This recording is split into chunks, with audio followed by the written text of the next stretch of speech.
সেটা যে অ্যাকচুয়ালি কি হেলথ ইন্স্যুরেন্সের কোনো প্রয়োজনীয়তা আছে?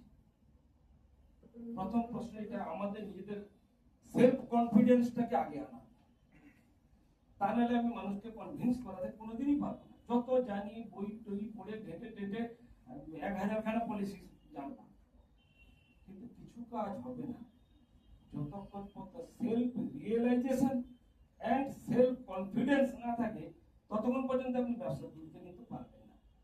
কারণ এটা হচ্ছে এমন একটা জিনিস, no return policy, there is no return. বছরের পর বছর টাকা দেবে লোক, সচরাচর দিতে হবে।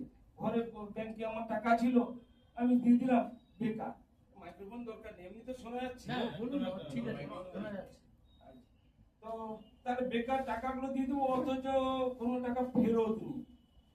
সচরাচর মানুষরা দিতে মধ্যে চায় না খুব একটা, যেখানে কোনো বেনিফিট নেই। কারণ আমরা আজকের দিনে যা দাঁড়িয়ে গেছি, যে অবস্থা দাঁড়িয়েছি, যে আগে দেখবো আমার বেনিফিটটা কোথায়, তার বেনিফিট নেই কেন করবো? তার আগে আমাদেরকে জানতে হবে যে সত্যিকারই করার কি প্রয়োজনীয়তা আছে।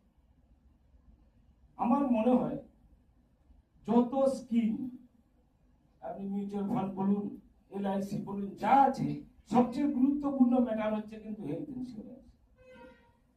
কারণ আপনার একটা ইয়ারে প্ল্যানিং করেছেন যে এই টাকাটা আমার LIC ফান্ডে যাবে, এই টাকাটা যে আসছে এটার থেকে আমার যাবে SIP তে, সব প্ল্যানিং করে রেখেছেন। হঠাৎ অ্যাক্সিডেন্টে পড়ে গেলেন আপনি তো জানেন যে আমার মার্চ মাসে এই কিস্তিটা আছে, সেটা আছে, অমুক মাসে সব টাকা জমিয়ে রেখেছেন, ধীরে ধীরে চলে যাবে, ব্যাংক থেকে কেটে যাবে। দেখা গেল দেন কলকাতার নার্সিংহোমে ঢুকানো মানে মিনিমাম ভাড়াটা হচ্ছে পার ডে বেড ভাড়াটা 10,000 টাকা। 7 দিন যদি থাকেন, যত কমে 4 থেকে 5 লাখ টাকা বিল হবে। এটা মিনিমাম বিলটা বললাম, 5 লাখ টাকা বিল হবে। এবার আপনার জমা আছে ধরুন 3 লাখ, বাকি 2 লাখ টাকা আপনাকে দেখা যাবে বন্ধু বান্ধব কিছু দিল, বাকি টাকা ইন্টারেস্টে ধার করে মিটালেন। সারা বছরের ফিনান্সিয়াল প্ল্যানিং কি আপনি সাকসেসফুল করতে পারবেন? পারবেন বলুন?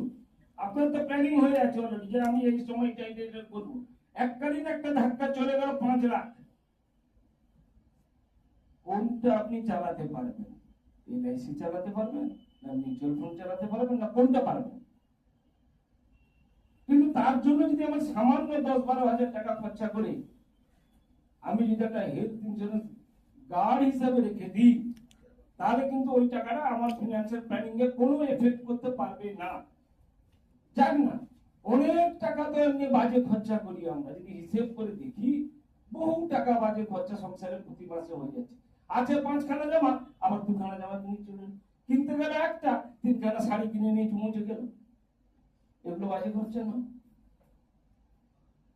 তাহলে এই জায়গাগুলোকে ভাবলে আমরা অ্যাটলিস্ট মাসে 1000 টাকা বাজে খরচা আটকাতে কিন্তু পারি। মাসে 1000 টাকা যদি আমি বাজে খরচা আটকাতে পারি, তাহলে দেখা যাবে 12,000 টাকা হলে আমার একটা হেলথ ইন্স্যুরেন্স প্ল্যানে আমি ঢুকে যেতে পারবো। তাতে আমি কিছুটা বাজে খরচা আটকালাম, আমার ফিনান্সিয়াল যে প্ল্যানিং কে কেউ ডিস্টার্ব করতে কিন্তু পারবে না। তাহলে এটা করা বুদ্ধিমানের কাজ হবে। যাক না আমার 10,000-12,000 টাকা বছরে বহু টাকা বাজে খরচা, যাক না, তাহলে আমার মনের একটা ধারণা থাকবে হঠাৎ কিছু ঘটে গেলেও যে দুনিয়া আমার টাকার দরকার হবে 2 লাখ, সেটা দরকার নেই। আমি আস্তে করে পলিসিটাকে মোবাইলে নিয়ে নেব, গোটা তাবড়া বই নিয়ে যাওয়ার দরকার নেই। পলিসির নাম্বার যদি মনে থাকে তো ভালো, নাহলে সেকেন্ড পেজটা শুধু ছবিটা আমার মোবাইলে থাকবে, ওইটা শো করাতে আর কিছু করতে হবে। ওইটা শো করানোর সঙ্গে সঙ্গে ওরা দেনে অ্যাকশন করে দিচ্ছে, আপনার কিচ্ছু করতে হচ্ছে। যদি কোনোদিন কোনো বন্ধু বান্ধবের থাকে তাহলে লক্ষ্য করে দেখে যায়, তবে আপনি বলবেন যে কাঁথির মাদার নার্সিংহোমে যাবো না, সেটা হবে না। কারণ এরা সেই সব লেভেলের নার্সিংহোম নয়।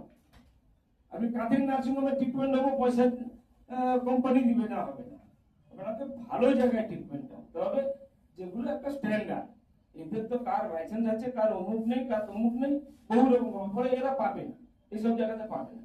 কিন্তু বড় জায়গাতে গেলেও কিন্তু অ্যাকসেপ্ট করবে, এবং আপনি ক্লেম থেকে বেঁচে যাওয়া মানে আপনার ফ্যামিলি লাইফে ফিনান্সিয়াল ক্রাইসিসটাকে আটকানোর জন্য এই প্ল্যানটা অবশ্যই করা যাবে, নাহলে কোনো প্ল্যান আপনার সাকসেস হবে না।